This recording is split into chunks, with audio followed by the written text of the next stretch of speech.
had transformed his home into a surveillance hub, certain he'd catch the nanny in a misstep. Yet it was what he witnessed his son do that left him utterly speechless. When Ricardo finally uncovered the truth, he came to the stark realization that he had never truly known his own child. Ricardo couldn't believe he'd become that kind of person, the sort who secretly monitors his own home from his phone while feigning interest in a corporate meeting. But there he was, phone concealed beneath the conference table, eyes glued to the live feeds from the cameras he'd had installed just a week prior. 7 cameras, meticulously placed throughout the house. Living room, kitchen, hallway, his son's bedroom, the service area, all streaming to an app, all a complete secret. The idea wasn't his, it was his wife, Daniela's. For weeks, she had been complaining. There's something off about this nanny, Ricardo. Something just isn't right.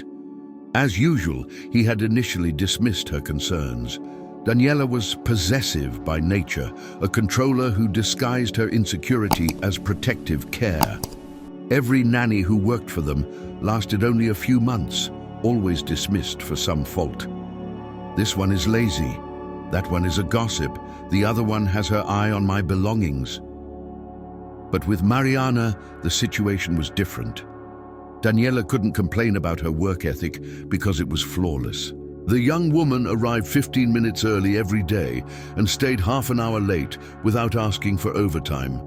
She prepared Lorenzo's snacks with care, helped with his homework, and kept everything impeccably tidy. The problem, according to Daniela, was precisely that. She's trying too hard, Ricardo. Nobody is that perfect without an ulterior motive. And there was more. Lorenzo had changed. The boy had always been quiet, the type to go unnoticed even in his own house. He never caused trouble, never demanded attention, living in his own little world. But in recent weeks, a shift had occurred. He smiled more, talked more, seemed lighter. Bizarrely, this bothered Daniela. He's never like that with me. Why is he like that with her? That's when his wife suggested the cameras. Just so we can be sure, Ricardo. Just for peace of mind. Overwhelmed with work and too tired to argue, he had agreed. He hired a discreet company, had everything installed on a Saturday when Mariana wasn't there, and didn't even tell her. It was just a precaution, he reasoned, a silly measure to calm Daniela's paranoia. Except now, sitting in that never-ending meeting about mergers and acquisitions, Ricardo couldn't look away. Mariana was in the kitchen preparing the afternoon snack. Lorenzo was at the small table, doing his homework. Everything was perfectly normal, perfectly mundane, until the boy stood up. Ricardo watched his son walk to his room. The hallway camera caught him entering and closing the door.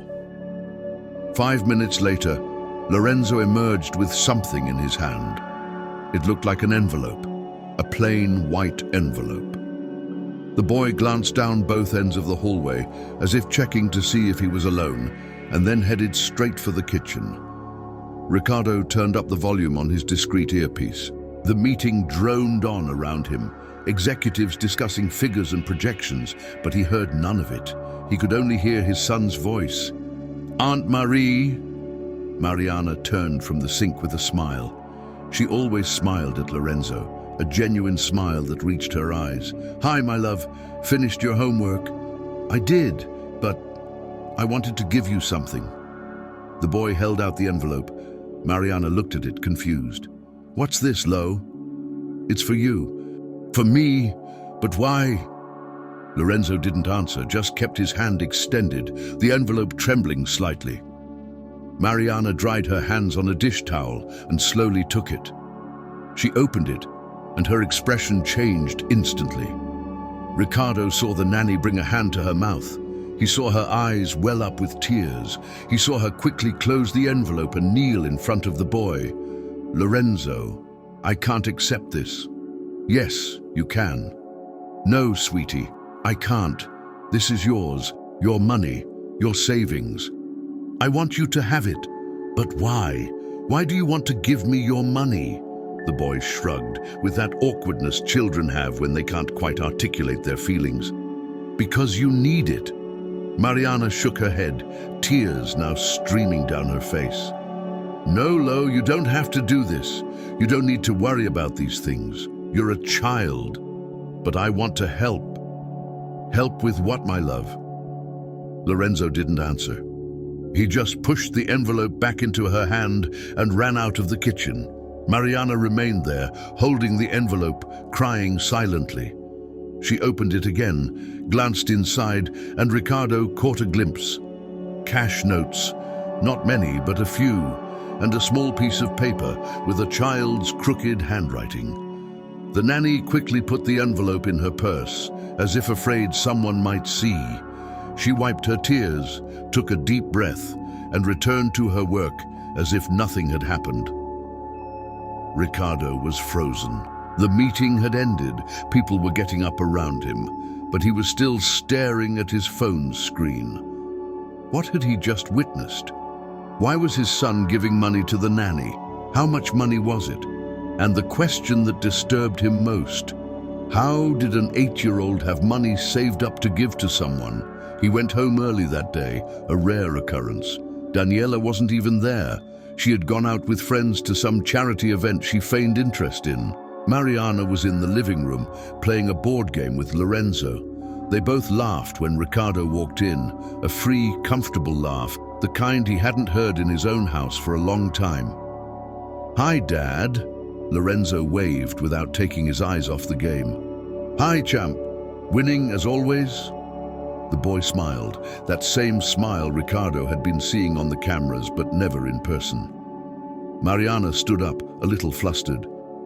"Good afternoon, Mr. Ricardo. I didn't know you were coming home early. Would you like me to prepare something?" "No need, Mariana. You can keep playing with him." She hesitated. "It's almost time for me to leave." "No rush." Ricardo went to his office but left the door ajar. He turned on his laptop and opened the camera system. He went straight to the day's recordings. He replayed the moment with the envelope. He watched it again and again. There was something he wasn't understanding, a missing piece. Lorenzo had given money to the nanny. Mariana had refused. The boy had insisted. She had put it away, crying, "Why?" What was the context? What did his son know that he didn't? Ricardo went back through the recordings. 1 day, 2 days, a week. That's when he saw Lorenzo in his own room, alone, emptying his piggy bank onto the bed. The boy counted the notes one by one, jotted down the amount in a small notebook, set a portion aside and put the rest back. He did this with a seriousness that was astonishing for his age, as if he had a goal, a plan. And there was more. Ricardo saw his son searching on his tablet. The search terms appeared on the screen. How much is a plane ticket? How to help someone with money? Jobs for an 8-year-old. Ricardo's heart pounded. What was happening? Why was his son looking up these things? And the most frightening question of all, what else didn't he know about his own son? He returned to the living room. Mariana was standing, packing her bag. Lorenzo was putting the game back in its box. Everything was normal, perfectly ordinary. But now Ricardo saw it all with different eyes. There were secrets in this house, secrets an 8-year-old boy was carrying alone, and he had no idea how big they were. "See you tomorrow, Aunt Mari." Lorenzo hugged the nanny tightly, a long, tight hug that meant more than affection, that signified gratitude and connection. "See you tomorrow, my prince." Mariana kissed his forehead and left. Ricardo stared at his son. Lorenzo went up to his room without saying a word, without asking for video games or a snack or attention. He just went upstairs as he always did, invisible in his own home. And for the first time in a long while, Ricardo felt something he couldn't quite name. Maybe it was shame, maybe curiosity, maybe it was the fear of discovering he knew absolutely nothing about the boy who lived under the same roof. That night, after everyone was asleep, Ricardo returned to his office, opened his laptop and began to watch. Hours and hours of footage, searching for answers, trying to understand, seeking to uncover what his son was hiding. And he would find out sooner than he imagined, and it would be more shocking than he could ever expect. Ricardo didn't sleep that night.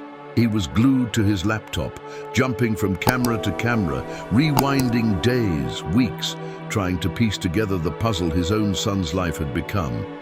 And the more he watched, the more disturbed he became, because this wasn't a one-time thing. It hadn't been a child's impulse to please the nanny. It was systematic, it was planned, it was something much bigger than he had imagined.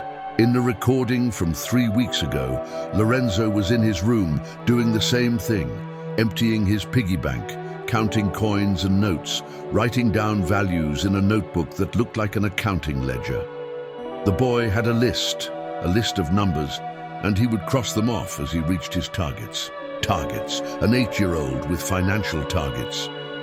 Ricardo ran a hand over his face. This was insane.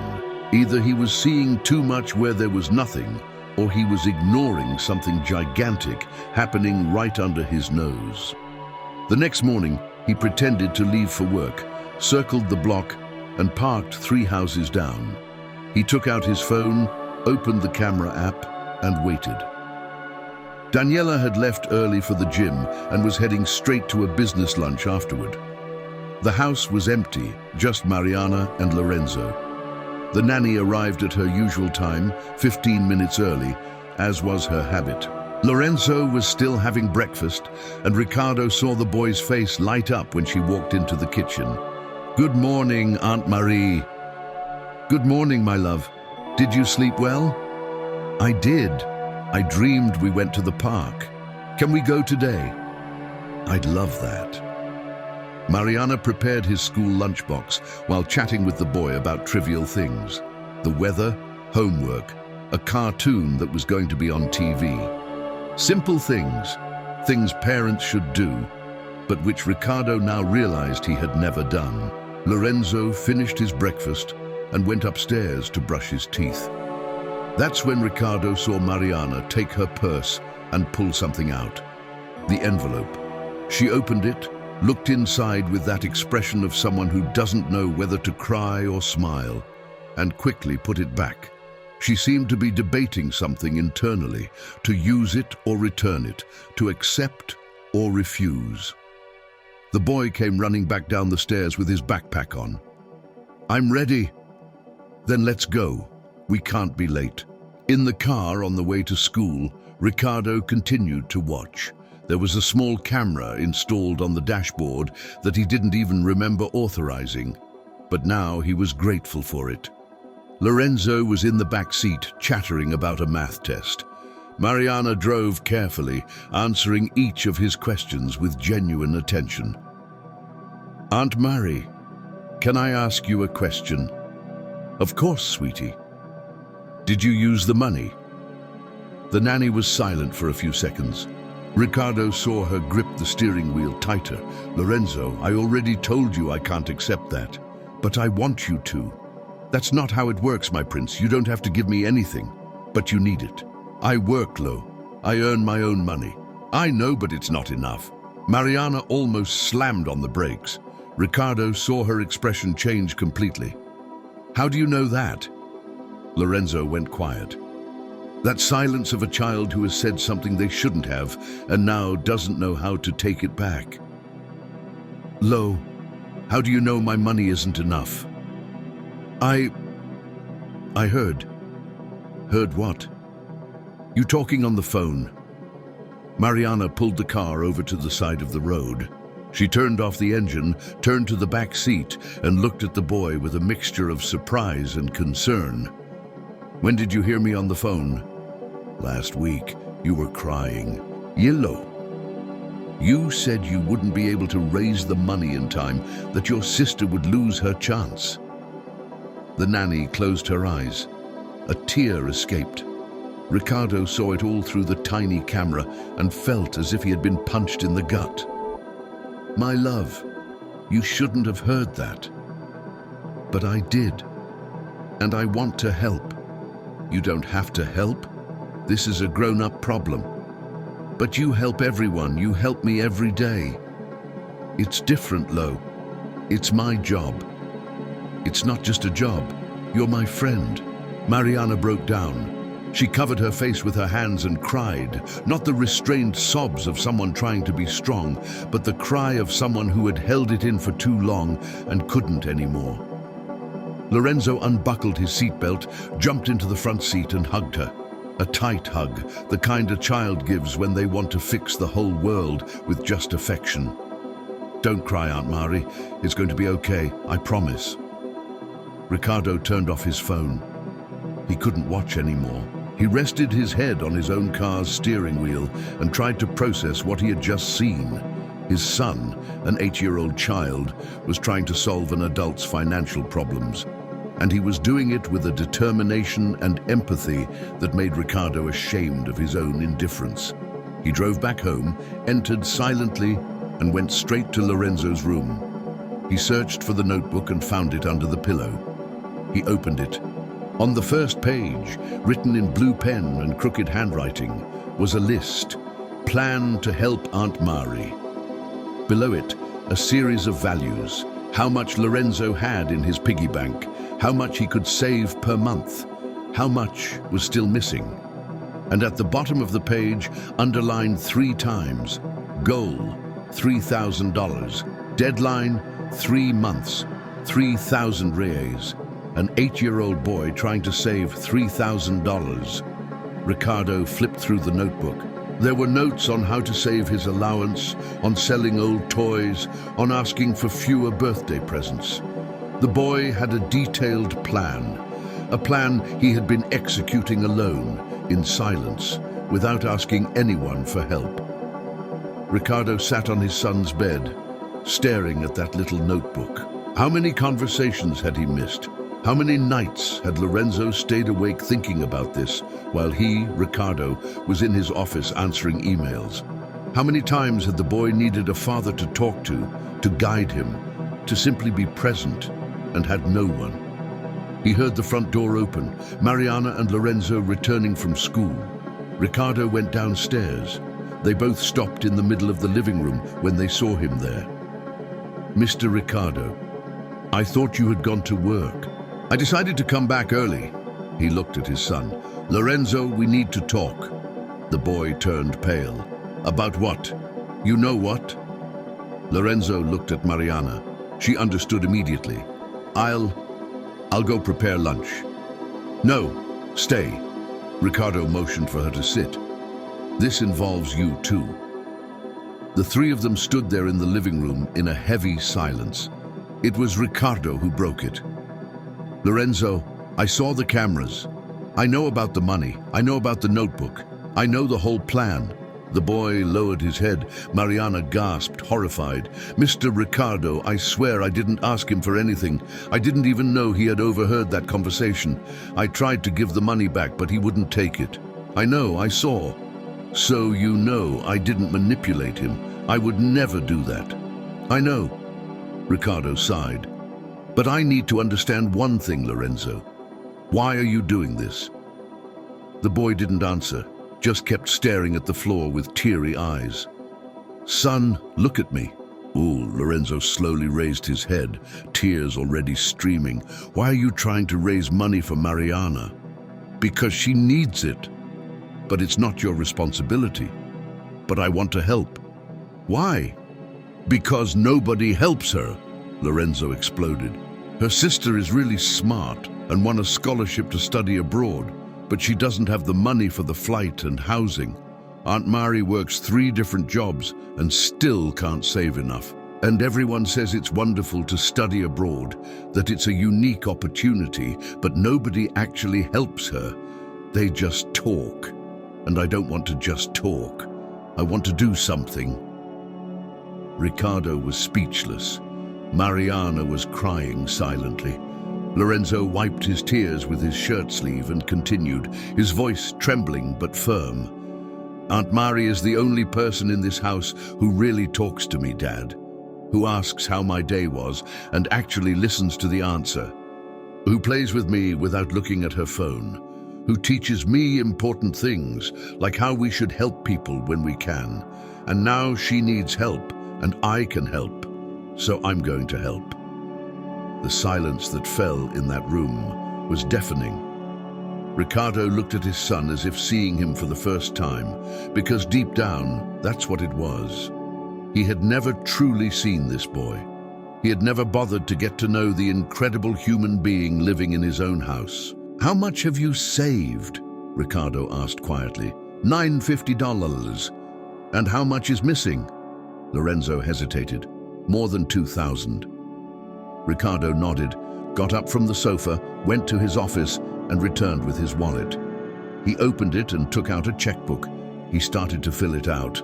Mariana noticed and stood up, alarmed. "Mr. Ricardo, no, please don't. How much is missing to cover the flight and the first 3 months of your sister's housing?"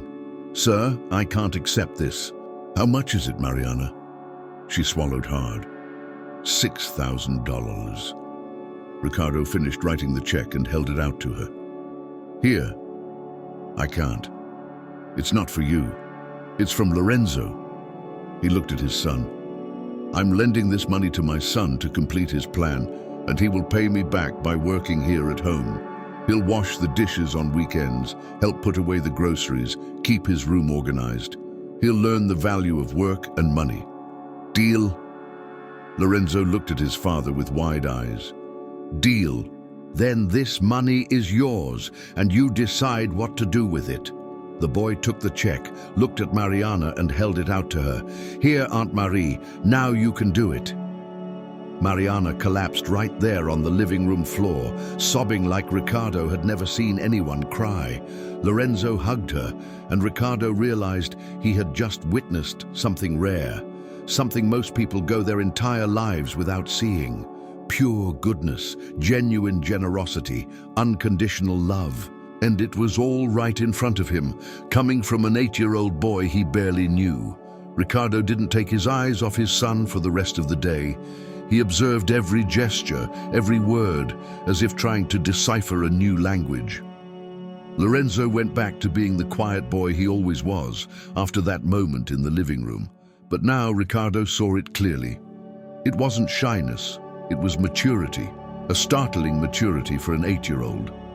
Mariana left early that day, still visibly shaken. She had put the check in her purse with trembling hands, repeating "thank you" about 20 times, before managing to walk out the door. Lorenzo had stood at the window, waving until her car disappeared around the corner. And when he turned around, he had that smile on his face, the smile of someone who has just done something important. "Dad, can I play video games?" "You can, but first I want to know something." Lorenzo stopped in the middle of the room. "What?" "How did you find out about Mariana's sister? Did she tell you?" "No, I heard her talking on the phone." "Just that? Just by overhearing a conversation you figured everything out?" The boy hesitated. That kind of hesitation from someone who knows they're about to admit something they shouldn't have done. I did some research." "Research where?" "On the computer and the tablet." Ricardo sat on the sofa and gestured for his son to come closer. "Sit here.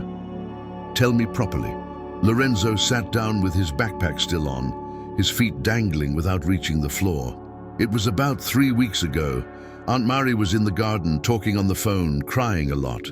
I was in my room doing homework, but I heard her through the window. She was talking about Amanda, her sister, and how she had won a scholarship to a really good university, but she couldn't go because she didn't have money for the flight and housing. And then I kept thinking, Aunt Mari is so good to me, you know? She always helps me with everything, and I thought I could help her too." "But how did you know how much she needed, what the amount was?" Lorenzo looked away. I went on Amanda's Facebook." Ricardo blinked. "How did you find her Facebook?" "I searched for Aunt Mari's last name. A lot of people came up, but I found one who had a picture of them together. Then I went to her profile and saw she had posted about the scholarship. She wrote a long post saying she had gotten it but was worried about the costs of housing and the flight. She even had the amounts. Ricardo was both impressed and disturbed. "Lorenzo, you're 8 years old. How do you know how to do these things?" "We learn in school. The teacher teaches us how to search on the internet. But to go after social media, to look up someone's information, I just wanted to help, Dad. I didn't do anything wrong." "I know, son, I know." Ricardo ran a hand through his hair. "Continue. What did you do next?" "Then I saw how much was needed. $6,400. Flight, first month's rent, security deposit, and about 3 more months in advance while Amanda looks for a part-time job there. I wrote it all down in my notebook and decided to save it myself. Right, I had $950 in my piggy bank. It was from my allowance, birthday, money from Grandma.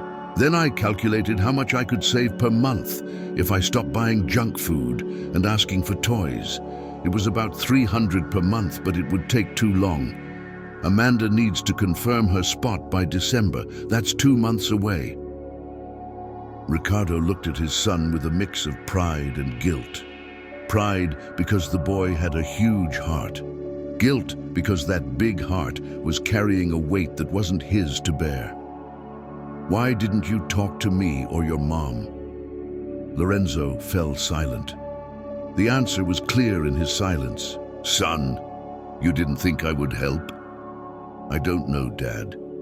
The boy's voice came out low, almost a whisper. "You're never really here. You live here, but it feels like you're always somewhere else. Always busy, always tired, always out of time." Every word was a stab.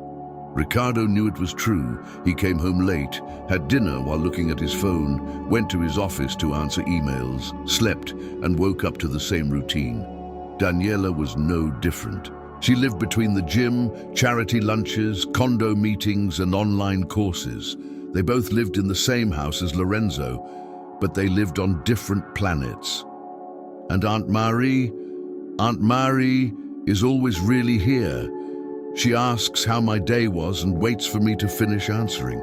She plays with me without looking at her phone. She teaches me important things. What kind of things? Lorenzo thought. Like that we have to be kind to everyone, that money is important but not the most important thing, that helping others makes us feel good inside, things like that.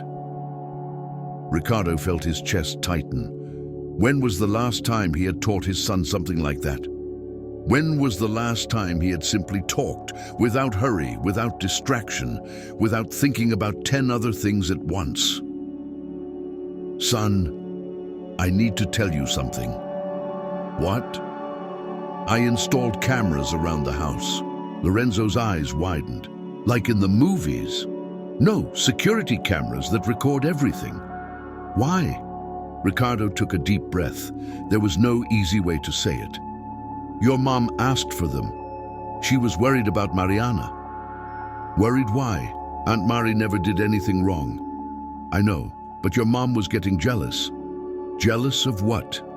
"Of you liking her so much." Lorenzo frowned. "That's silly." "Yeah, I agree. But that's why I installed the cameras. To prove that there was nothing wrong. And there isn't." "I know. In fact," Ricardo hesitated. "In fact, I discovered something very different. I discovered that my son is an incredible person, and I didn't even know it." Lorenzo didn't respond, just looked at his father with those eyes that seemed to understand too much for his age. "I saw you giving the money to Mariana. I saw you in your room counting coins. I saw you doing math in your notebook, and I saw you trying to help someone without expecting anything in return. That's rare, Lorenzo. That's special. Are you proud of me?" The question caught Ricardo by surprise. "Of course I am." "Then why are you never here?" And there it was. The question Ricardo had been avoiding answering even to himself. Why wasn't he present? Why did work always come first? Why was it easier to send money than to give time? Because he had everything and, at the same time, had nothing. I don't have a good answer for that, son. But I promise it's going to change. Everyone promises. I know, but this time is different. Why? Because for the first time, I understand what I'm losing. Lorenzo was silent, then got up from the sofa and headed towards his room. He stopped on the stairs and turned. Dad? Yes? Thanks for helping Aunt Mari. You're welcome, champ. And Dad? Yeah? Can you have dinner with me tonight, without your phone? Ricardo felt his eyes burn. I can, I promise. The boy smiled, ran up the stairs, and disappeared down the hall. Ricardo sat there in the middle of the empty living room, thinking about everything that had just happened. He had installed cameras to watch the nanny, but in the end, the cameras had exposed something much deeper, the distance between him and his own son, the chasm that had formed within his own home, and worse, the realization that an employee knew Lorenzo better than his own parents. That night, Ricardo had dinner with his son. No phone, no laptop, no distractions. Just the two of them talking about school, friends, cartoons, dreams. Simple things that should have been routine but had become an exception. Daniela arrived close to 10 p.m., complaining about the traffic, the heel that broke, the friend who bailed on lunch. She didn't notice that Ricardo and Lorenzo had spent hours together. Didn't ask how anyone's day was. She just went upstairs, took a shower, and went to sleep. Ricardo stayed in his office late, not working, just thinking about how much time he had lost, how much time he could still get back, and most importantly, thinking about the kind of man he wanted to be from now on. Because his son, an 8-year-old child, had just taught him a lesson that most adults never learn. That kindness isn't about having a lot. It's about giving what you can. That love isn't measured in expensive gifts or luxurious trips. It's measured in presence, in attention, in being truly there when someone needs you. And Ricardo had failed miserably at that, but not anymore. He opened his laptop one last time, went to the camera system and shut everything down. He didn't need to watch anymore. He needed to live. He needed to be present. He needed to earn back the right to be called a father. He closed the laptop, turned off the light, and for the first time in years went to sleep with a heavy conscience, but with the determination to wake up different. Ricardo was awakened by the sound of drawers being slammed shut. He glanced at the clock. 6:30 a.m. He went downstairs, still in his pajamas, and found Daniela in the living room, furious, rummaging through Mariana's bag, which had been left behind the day before. "What are you doing?" Daniela spun around, her eyes blazing.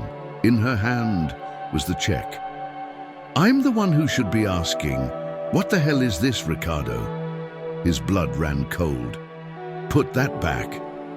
6,000? You gave a $6,000 check to the nanny? Her voice was shrill, the sharp tone of someone completely losing control. "Have you lost your mind? Lower your voice. Lorenzo is still asleep." "I will not lower anything." Daniela threw the check onto the coffee table. "I knew it. I knew there was something wrong with that woman. She manipulated you. She manipulated you, and she manipulated our son. Nobody manipulated anyone. Then explain it to me. Explain why you gave $6,000 to an employee." Ricardo took a deep breath. This wasn't how he wanted to have this conversation, but there was no turning back. Lorenzo found out that Mariana's sister won a scholarship to study abroad, but didn't have the money to go. He saved almost $1,000 from his own piggy bank to help. I just covered the rest. Daniela stood paralyzed for 3 seconds, then burst into hysterical laughter. "Are you kidding me? You have to be kidding me. I'm not. An 8-year-old saving money for the nanny. And you think this is normal?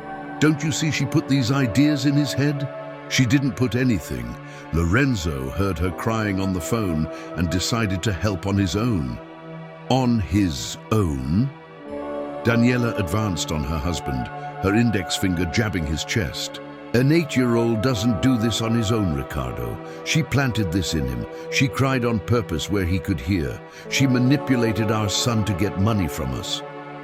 You're being ridiculous. Ridiculous? Her voice echoed through the house.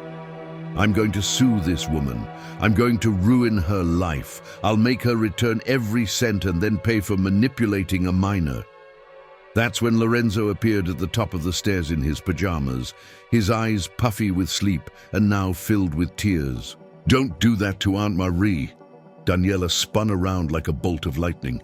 Go back to your room. This is a grown-up conversation. No! Lorenzo ran down the stairs. Aunt Marie did nothing wrong. It was me who wanted to help. You don't know what you're talking about. Yes, I do. She never asked for anything. I gave her the money because I wanted to. Daniela knelt in front of her son, her hands gripping his arms tightly. Lorenzo, listen to Mommy. She tricked you.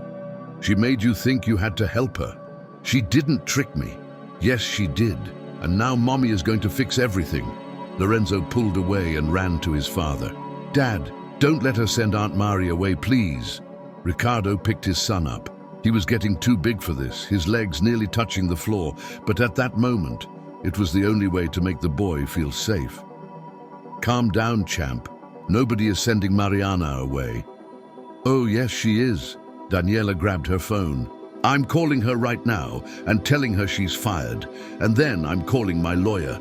Daniela, stop. I won't stop. You've completely lost your mind, both of you. She dialed and put it on speakerphone. 3 rings. Mariana answered with a sleepy voice. Hello? Mariana, this is Daniela. You're fired. You don't need to come to work anymore, and you can expect a call from my lawyer. Silence on the other end. Then a muffled sob. Mrs. Daniela, I swear I did nothing wrong. I tried to return the money. Lorenzo insisted. Spare me your act. You took advantage of a child. That's criminal. I would never do that. Lorenzo is like a son to me. He is not your son. He's my son. And you're nothing but a gold digger who's going to pay dearly for this. Lorenzo screamed from his father's arms. Aunt Marie, don't cry. It's not true. Daniela hung up, threw the phone on the sofa, and looked at her husband with contempt. Choose. It's either me or this whole charade. Ricardo put Lorenzo down, looked at his wife, and for the first time in 10 years of marriage, he truly saw her. Not the woman he had met, not the mother he thought she would be, but the real person behind the mask. Selfish, controlling, incapable of empathy. I choose to do the right thing. Great. Fire her. No. Ricardo grabbed his car keys. I choose to protect my son and teach him that we don't abandon those who did the right thing just because someone is having an irrational, jealous fit. Daniela's face turned purple. You'll regret this. Maybe, but not today. He took Lorenzo by the hand. Come on, son. We're going to Mariana's house. For what? To apologize for this whole embarrassing mess and to tell her she still has a job here as long as she wants it. Daniela took a step forward. If you walk out that door with him, I'm calling the police. I'll say you're kidnapping my son.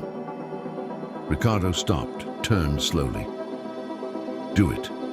Call them. And when they get here, I'll show them the camera recordings you had me install. I'll show Lorenzo saving his own money. I'll show Mariana refusing it.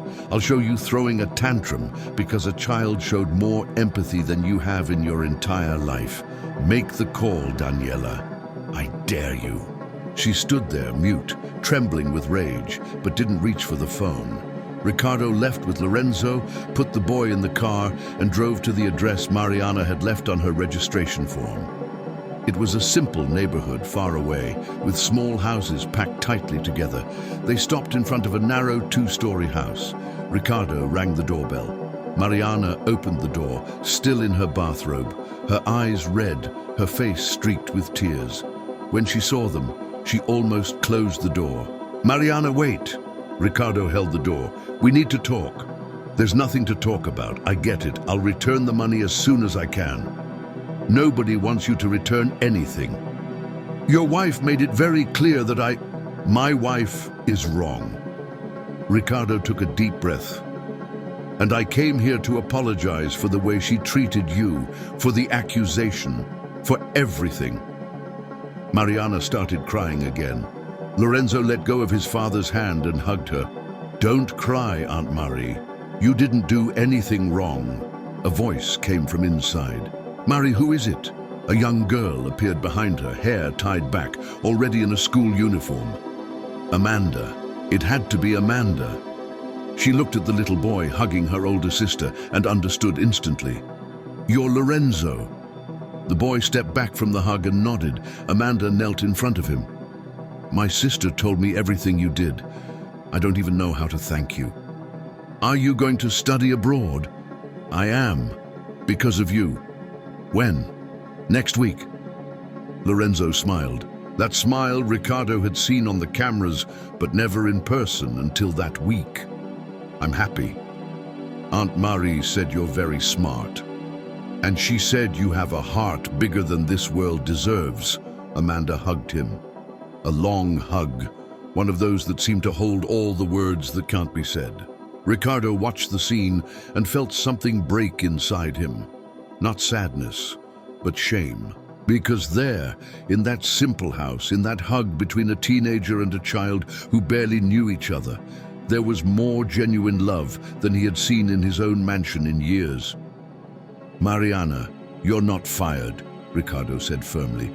You'll continue working with us, with the same salary.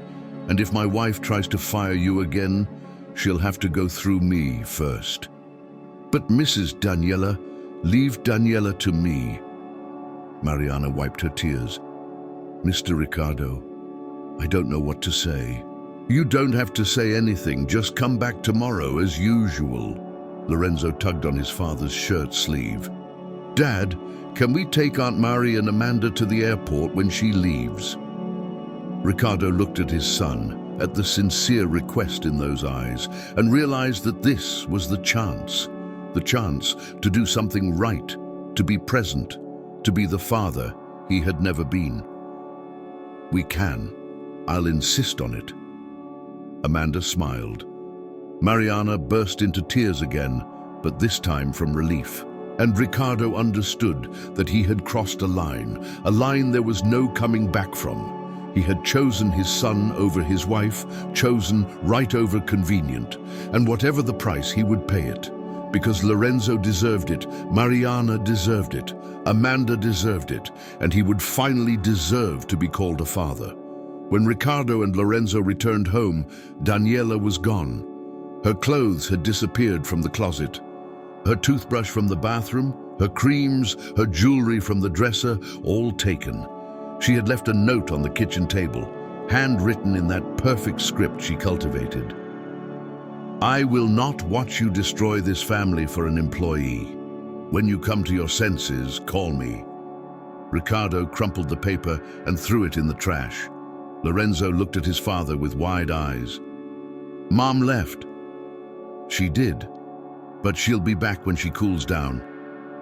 And if she doesn't, Ricardo knelt in front of his son. Then we'll live the way we're supposed to. You and me. No lies, no pretending, no acting like everything is fine when it's not. The boy hugged his father, a tight hug that said everything without needing words. And Ricardo realized that for the first time, he had done something that truly mattered. The following days were strange. The house seemed larger, emptier, but at the same time, more breathable. Mariana returned to work, still a bit apprehensive, but Lorenzo stuck to her side constantly, as if afraid she too would disappear. Ricardo started leaving the office earlier, having dinner with his son, asking about school, helping with homework, basic things that had become extraordinary because they never happened. It was on one of these afternoons that Lorenzo came home from school with a different look on his face. It wasn't sadness, it was determination. He went straight to his room, grabbed the usual notebook, and came down to the living room where Ricardo and Mariana were talking. Dad, can I say something? Of course, champ. Lorenzo opened the notebook to a new page. I was thinking, Aunt Marie's sister Amanda was able to study abroad because of the money we raised, right? She was. And there must be more people in the same situation she was in. Smart people who want to study but don't have the money. Ricardo exchanged a look with Mariana. Yes, there are many people like that. So I want to do something. What kind of thing? I want to help more people, but I can't raise enough money by myself. So I thought, what if more people helped together with me? Ricardo felt a tightness in his chest. What exactly was his 8-year-old son proposing? Explain it better. Lorenzo turned the notebook, showing drawings and notes. I made a plan. If I can convince 10 friends from school to donate $10 a month, that's $100. If each of them convinces 10 more, that's $1,000. And if we make this grow, we can help a different person every month. Mariana brought a hand to her mouth. Ricardo was speechless. An 8-year-old child had just drawn, in his own way, the concept of a solidarity chain. Lorenzo, that's incredible. Do you think it will work? I think it can work. It will need organization, adults helping, publicity. Can you help me? And there it was, the question Ricardo had been waiting for his whole life without knowing it. The chance to do something that truly mattered, alongside his son. I can. We'll do this together. Lorenzo smiled in that way that lit up his whole face. Really? Really. Tomorrow we'll sit down and make a real plan. Mariana wiped away a tear that had escaped. You two are going to change the world, you know that? We're going to try. Ricardo tousled his son's hair. And if we don't change the whole world, at least we'll change the lives of a few people. That's already a lot. That night, after Lorenzo was asleep, Ricardo stayed in his office researching. He read about crowdfunding, social projects, how to structure donations. He took notes, made spreadsheets, and for the first time in years, worked late, not for money, but for a purpose. The next day, Lorenzo took the plan to school. He spoke to his teacher, who was moved, and she asked him to present it to the class. The boy stood at the front of the room, nervous, holding his notebook, and told the story. He told them about Mariana, about Amanda, about how small amounts of money can change someone's life. The room fell silent. Then a girl raised her hand. I want to help. Another boy raised his. Me too. And another, and another.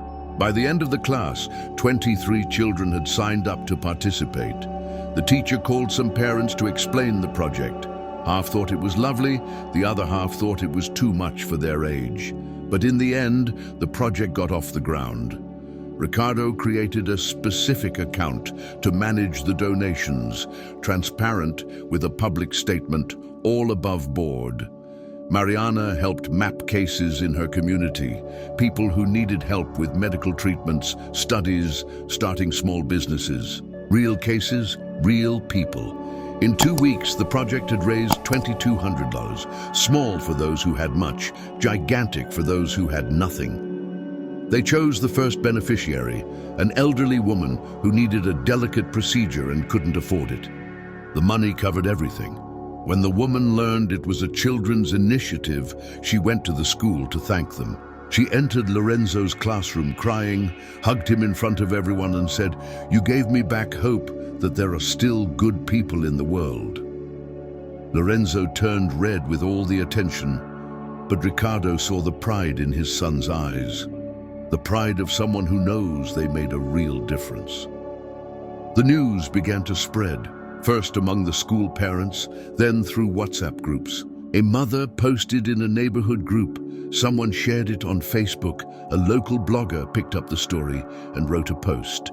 And suddenly, the project that started with 23 children and $2,200 was being talked about all over the city. Donations started pouring in from people who didn't even know Lorenzo. $10 here, $50 there, $100 from a businessman who was moved by the story.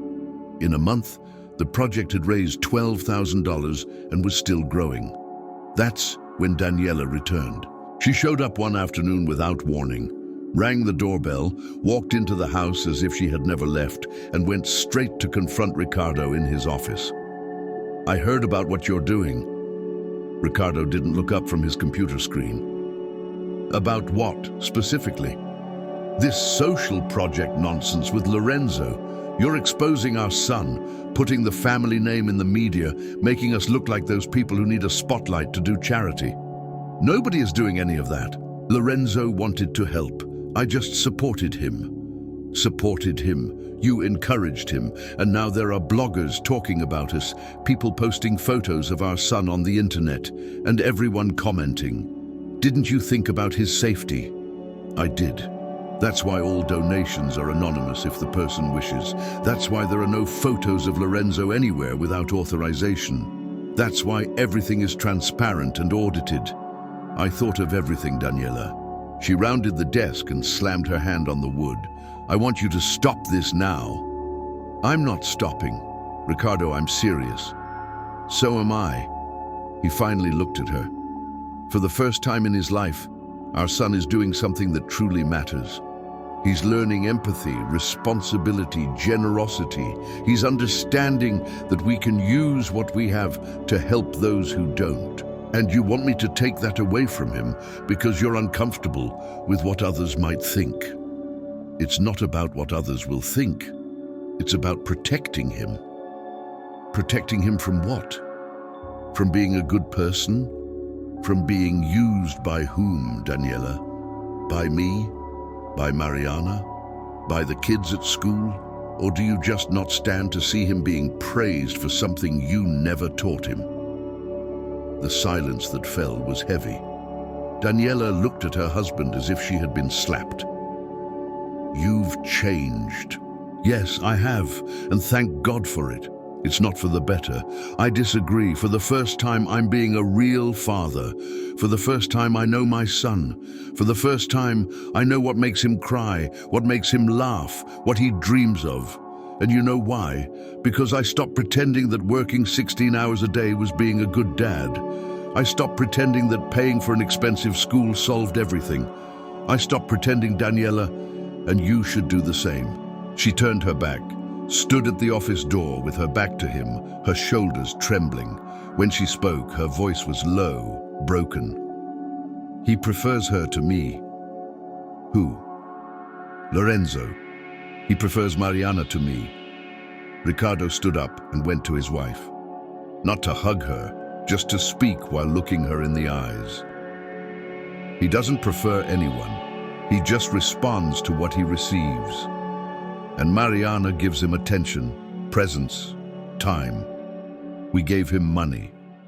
It's not the same thing. I don't know how to do it differently." "Then learn. It's not too late." Daniela wiped away a tear. "And what if it is? It's only too late when you give up." She stood there for a few more seconds, then left without another word.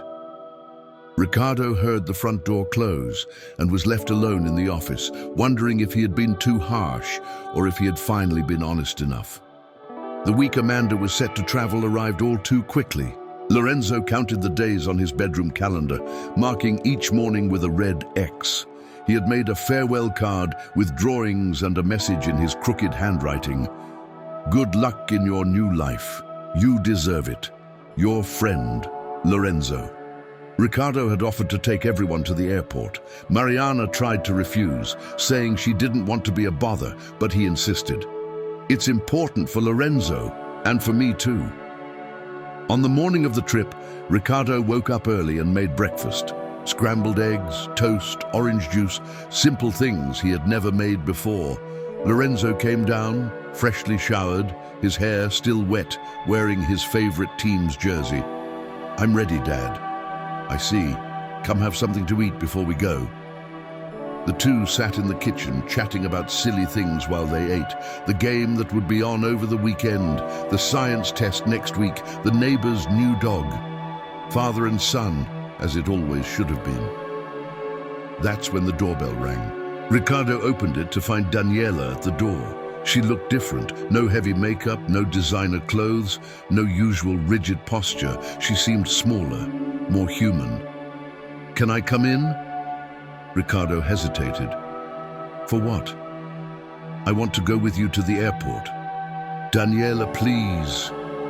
Her voice came out broken. "I need to do this. I need to start somewhere." Ricardo looked back. Lorenzo had stopped eating and was looking at his mother with an expression that mixed surprise and caution. "Do you want your mom to come with us?" The boy took a moment to answer. "If she promises not to fight with Aunt Marie." Daniela knelt at the entrance of the house, her eyes level with her son's. "I promise. I'll behave. I just want to be near you." Lorenzo looked at his father. Ricardo shrugged, leaving the decision to the boy. "Okay, but you have to be nice." "I will be, I swear." They took the car and went to pick up Mariana and Amanda. Their house was bustling. Suitcases at the gate, neighbors waving, people taking pictures. Amanda was radiant, but her eyes were red from crying with emotion.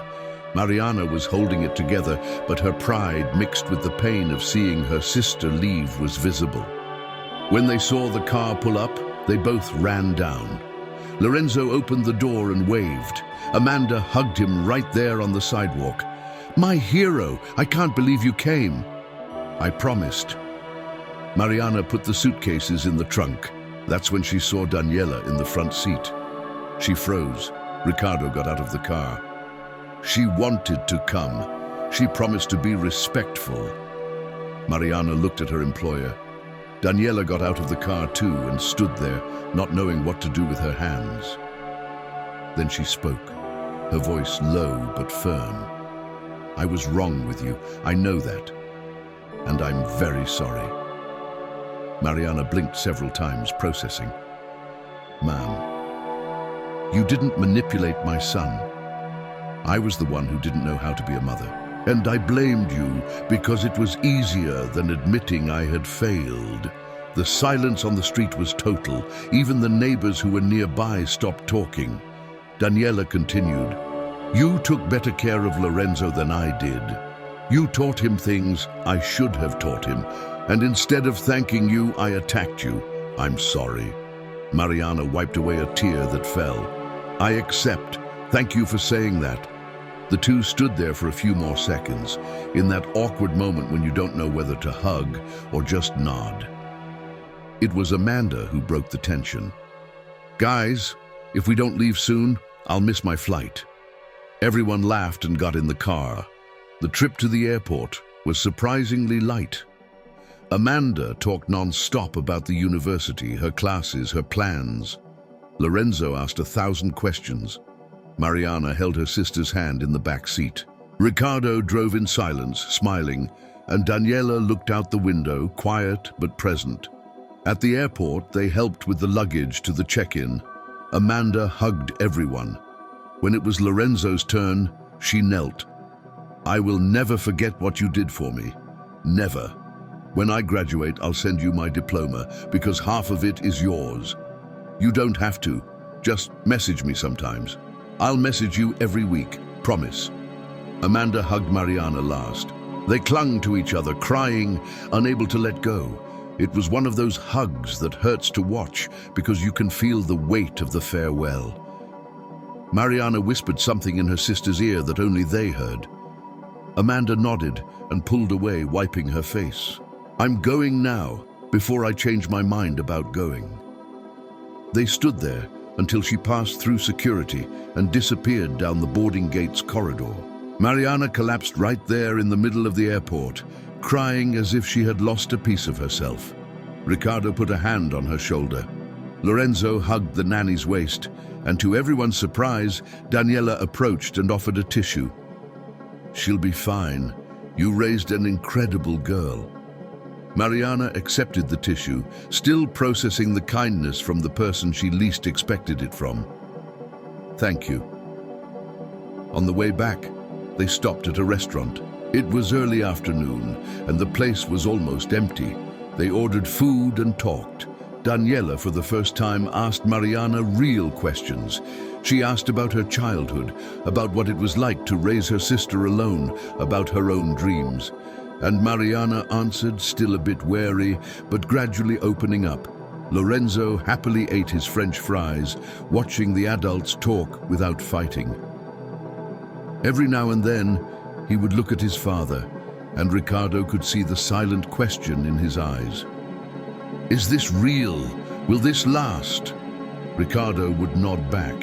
He didn't know if it would last, but in that moment, it was real. When they dropped Mariana off at her house, Daniela waited for her to go inside and then turned to her husband. I started therapy.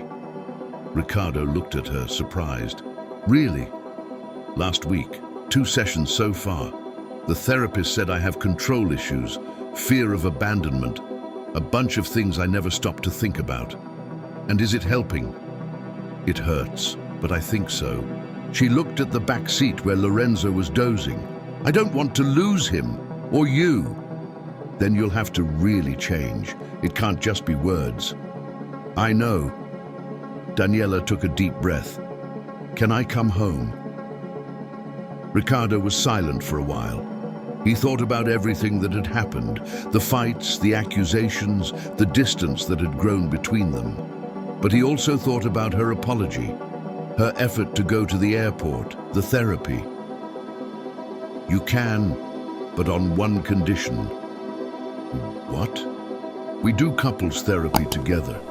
Because if we're going to get back together, it has to be to fix things for real, not to pretend everything is fine. Daniela agreed. Deal. They went home. Lorenzo woke up when the car stopped in the garage, looked at his parents and asked sleepily, is Mom staying? Ricardo looked at Daniela. She looked at her son. I am, if you'll let me. Okay, but you have to be nice to Aunt Mari. I will be. Promise. Lorenzo got out of the car and went inside. Ricardo and Daniela were left alone in the silence of the garage. There was so much to fix, so much damage to repair, but for the first time in a long time, they were both willing to try. 3 months had passed since the day at the airport. 3 months that felt like 3 years, with all the changes that had taken place. The project Lorenzo had created never stopped growing. What had started with 23 children and $2,200 had become a movement that mobilized the entire city. The project's account now had $47,000. They had helped 17 families. They paid for treatments, renovated houses, bought school supplies, and financed small businesses. Each case was carefully chosen, verified, and documented, all transparent, all real. And on that Saturday morning, the school where Lorenzo studied was holding an event to celebrate the project. The principal had called Ricardo the week before, saying she wanted to do something special to show the community the impact a single child had generated. Ricardo tried to decline, saying his son was shy, but Lorenzo surprised everyone. I want to go, Dad. I want to show that everyone can help. The school auditorium was packed. Parents, students, teachers, community members, even some local journalists. Ricardo, Daniela, and Mariana were sitting in the front row, all three together, something no one would have imagined months ago. Daniela had kept her promise. She was in therapy twice a week, individually, and with Ricardo for couples counseling. It wasn't easy. There were relapses, fights, days she wanted to give up on everything, but she stayed. And slowly, very slowly, a version of her that even she didn't know began to emerge. A lighter, more present, more human version. Mariana continued to work at the house, but now the relationship was different. Daniela no longer saw her as a threat, but as a partner. As someone who loved Lorenzo in a different but equally true way. The two even had coffee together in the mornings, talking about the boys' routine, the challenges, the small daily victories. Ricardo had made the hardest choice of his life. He sold part of his company, handed over operational management to trusted partners, cut his workload in half. He lost money, yes, but he gained time, and he discovered that time is worth more than any bank account. The principal took the stage and began to speak. She told the story of the project from the beginning, how it started with a child wanting to help his nanny, how it grew to mobilize the entire school, how it had impacted 17 families, how it had changed the way hundreds of children saw the world. And now, I want to call to the stage the creator of all this. Lorenzo, come on up here, my dear. The boy stood up slowly. Ricardo saw his son take a deep breath, gather his courage, and walk to the stage. When Lorenzo took the microphone, his hand trembled a little, but his voice came out steady. Hi, I'm Lorenzo, and I don't really know what to say. I just wanted to help one person, Mariana, who takes care of me and is my friend. She needed money for her sister to study abroad, and I thought if I saved my piggy bank money, I could help a little. The audience was in absolute silence. Lorenzo continued. But then I found out that a lot of people need help, and I couldn't help everyone by myself. So I asked my friends for help, and they helped, and their parents helped, and other people helped. And suddenly we were helping a lot of people. The boy looked at the notebook he had brought with him, the same notebook where it all began. My teacher said I should talk about what I learned from all this. And I learned that you don't have to be rich to help. You just have to care. And that when you help someone, you feel good inside, like you've become bigger, you know? Some people in the audience were already wiping away tears. Lorenzo took a deep breath and went on. I wanted to thank everyone who helped, my friends, the teachers, the parents, everyone who donated. And I wanted to thank 3 special people. Aunt Mari, who taught me that being good is more important than having things. My mom, who is trying to be different and is succeeding, and my dad, who stopped working so much and now has dinner with me every day without looking at his phone. Ricardo felt his throat tighten. Daniela squeezed his hand. Mariana was crying without even trying to hide it. And there's one person who isn't here today, but who is studying far away because of all this. Amanda, Aunt Mary's sister. She sent me a message yesterday saying she's doing great in college and that one day she'll come back to help other people too, just like we're doing. Lorenzo looked at the audience, his eyes shining. My Portuguese teacher taught me a sentence that I really liked. She said that no one is so small that they can't make a difference. And it's true. I'm 8 years old, I'm a kid, but I managed to do something. And if I can do it, you can too. The audience erupted in applause. Lorenzo came down from the stage, red with embarrassment but smiling. Ricardo stood up and hugged his son. A tight hug, one of those that says everything without needing words. Daniela joined the hug, and so did Mariana. The 4 of them there, in the middle of that packed auditorium, forming a family that wasn't perfect, but was real. After the event, they all went home. They ordered pizza, sat in the living room talking about the day. Lorenzo recounted how many people had come to talk to him afterward, how many hugs he had received, how many people had promised to keep helping. That's when Mariana's phone rang, a video call. It was Amanda. She appeared on the screen with a huge smile, sitting in a gigantic library. Hi everyone, managed to catch the call between classes. Lorenzo ran to the phone. Hi Amanda, did you see? Aunt Mari filmed my speech and sent it to you. I saw. I cried so much my roommate thought something bad had happened. You were incredible, Lo. Really? You're the most special boy I know. How is it there? It's perfect. Hard, but perfect. I got a top grade on my first exam, and I've made friends from several countries. There are people from Japan, Nigeria, Germany. It's so crazy. Are you coming back for the December holidays? I am, and I'm taking you somewhere cool. Promise. Lorenzo smiled in that way that lit up his whole face.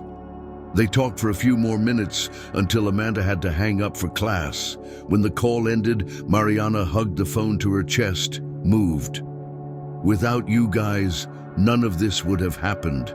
Amanda wouldn't be there. I wouldn't be working in a place where I'm respected, and Lorenzo wouldn't be this incredible person he is." Daniela, who had been quiet until then, spoke for the first time. "We're the ones who should be thanking you, Mariana. You did for him what I should have done from the beginning. You taught him how to be human." Ricardo looked at his wife. That sentence had cost her a lot to say, but it had come out, and it was sincere. That night, after everyone had left and Lorenzo was asleep, Ricardo stayed in his office staring at the computer screen. He had deactivated the cameras months ago, but the system was still installed. He opened the program one last time, went to the settings, and deleted everything. He erased all the recordings, uninstalled the software, and physically removed the cameras the next day. He no longer needed to watch, no longer needed to fear losing what he didn't know. Now he lived. Now he participated. Now he knew exactly who his son was, and he was present to see every day of this journey. Daniela appeared at the office door. "Come to bed. We promised to take Lorenzo to the park tomorrow. I'll be right there." She came in and stood beside him. "Do you regret it?" "Regret what?" "Selling part of the company, choosing to spend more time at home, choosing him." Ricardo looked at his wife. "No, not for a second. What I regret is not doing it sooner." "Me too." Daniela took his hand. "I wasted so much time being who I thought I should be that I forgot to find out who I really was. And who are you? I'm still finding out. But I'm starting to like who I'm becoming." The two stayed there for a few more minutes, then went up together. They passed by Lorenzo's room. The boy was sleeping, hugging his pillow, the project notebook on his bedside table. Ricardo adjusted the blanket. Daniela kissed her son's forehead, and they both left in silence. Months later, the project had raised over $100,000. It had helped more than 50 families, and most importantly, had inspired other children in other schools to do the same. The movement had grown beyond what anyone could have imagined. Lorenzo continued to be that quiet, slightly shy boy who didn't like the spotlight. But now he knew that being small didn't mean being insignificant. That being 8 years old didn't mean he couldn't change anything, and that kindness isn't about how much you have, but about how much you care. Ricardo had installed those cameras thinking he would catch a nanny doing something wrong. But in the end, the cameras revealed something much bigger. They revealed that he had raised an extraordinary son without even realizing it. They revealed that he had spent years living in the same house without truly living in it. They revealed that financial success means nothing if you have no one to share it with. And the biggest lesson of all, that sometimes it's the children who teach the adults how to be human again.